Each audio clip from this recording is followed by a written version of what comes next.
Government of India पे आपने critic किया था कि यहाँ पर डेड बॉडीज पर भी कोई जस्टिस नहीं हो पा रही है, तो क्या कहेंगे? देखिए, जो पिछले दिनों में हुआ, जो हमने वीडियोस के ज़रिए हम तक खबर पहुँची या कहीं न्यूज़ वगैरह आई, उससे मुझे लगता है पूरे जम्मू कश्मीर के लोग बहुत गमज़दा है, बहुत तकलीफ़ हुई उससे कि आप जब लड़ते हैं, जंग होती है ज़िंदा इंसान के साथ, और जब वो इंसान इस दुनिया से चला जाता है तो वो मैयत बन जाता है, और उस मैयत को बराबर उतनी इज़्ज़त देनी चाहिए जितनी आप किसी को भी दे सकते हैं। आपके साथ किसी के ख़यालात की जंग हो सकती है, हमारे भी इख्तिलाफ़ात रहे हैं गिलानी साहब के साथ, मगर उसका ये कतई मतलब नहीं है कि आप एक मैयत की इस तरह से जो बेहुरमती करे। जो हमने पढ़ा, जो हमने सुना, जो हमने देखा वीडियोस में, मैं समझती हूँ कि ये इंसानियत के ख़िलाफ़ है। और उसके बाद एक तो जो आखिरी ख्वाहिश होती है हर इंसान की मरने के बाद, यहाँ तक कि जब किसी को सज़ाए मौत मिलती है उससे भी पूछा जाता है उस वक़्त कि तुम्हारी आखिरी ख्वाहिश क्या है। तो अगर किसी इंसान की आखिरी ख्वाहिश हो कि मुझे किसी पर्टिकुलर जगह में दफनाया दिया जाना चाहिए, और जो घर वालों के जो आखिरी रसूमात होते हैं उनका हक़ होता है कि वो अपने जो रसूमात है अपनी मर्ज़ी के मुताबिक, अपने मिजाज के मुताबिक करें,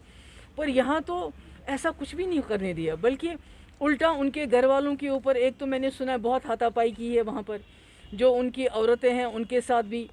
ठीक सलूक नहीं किया है, और उसके अलावा उन्हीं के ख़िलाफ़ कानूनी कार्रवाई FIR दर्ज किए गए। मैं समझती हूँ ये इतना बड़ा मुल्क है हिंदुस्तान, तो इसका जो कल्चर है, जिसको हिंदी में सभ्यता कहते हैं, मुझे लगता है उसको ये उसके मुनाफी है, उसके ख़िलाफ़ है, क्योंकि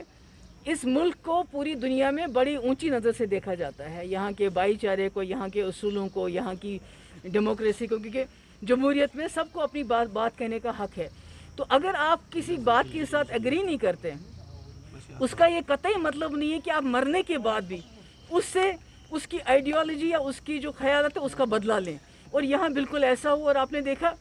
कि आप, दूसरी बात यह है कि आप बंदूक के बलबूते पे किसी लीडर को पसंद या नापसंद नहीं करवा सकते।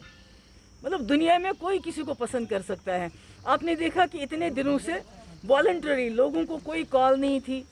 कोई किसी ने बताया नहीं, बल्कि लोगों ने खुद अपनी दुकानें बंद की। हालांकि दुकानदारों को ये धमकी भी दी गई कि आपका बिजली पानी बंद कर देंगे अगर आप दुकानें बंद करोगे। तो एक लोगों का नेचुरल रिएक्शन था, यानी गमज़दा थे लोग, जो शायद गिलानी साहब के साथ इख्तिलाफ भी करते थे। उन्होंने जो उनके मरने के बाद जो उनकी मैयत के साथ हुआ, मुझे लगता है उनको भी उनके साथ हमदर्दी और बढ़ गई। तो ये ऐसा नहीं होना चाहिए था, ये बहुत ही बुरी बात है। मैम, आपका एक बहुत ही लॉन्ग टर्म एक्सपीरियंस रहा है कश्मीर में, बंद, हड़ताल और कॉल्स के साथ में,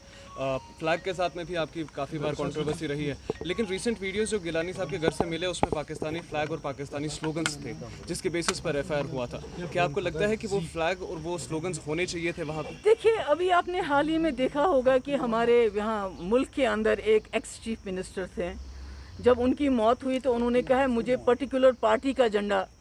मेरे ऊपर डाला जाए, उन्होंने उसको नेशनल फ्लैग की बात नहीं की। तो मैं समझती हूँ ये बहुत छोटी बातें होती हैं। ये मुल्क बहुत बड़ा है, this is a huge country, this is a great country, और इस कंट्री में जमहूरी निज़ाम में इतनी अकोमोडेशन होनी चाहिए, इतना दिल वसी होना चाहिए कि आप मरने के बाद किसी की आखिरी ख्वाहिश के साथ इस तरह खिलवाड़ ना करो, इस तरह उसकी आखिरी ख्वाहिश के साथ, मतलब एक मैयत से आप इतना डर जाते हैं, एक मैयत के साथ आप एक जंग करना चाहते हैं, मैयत,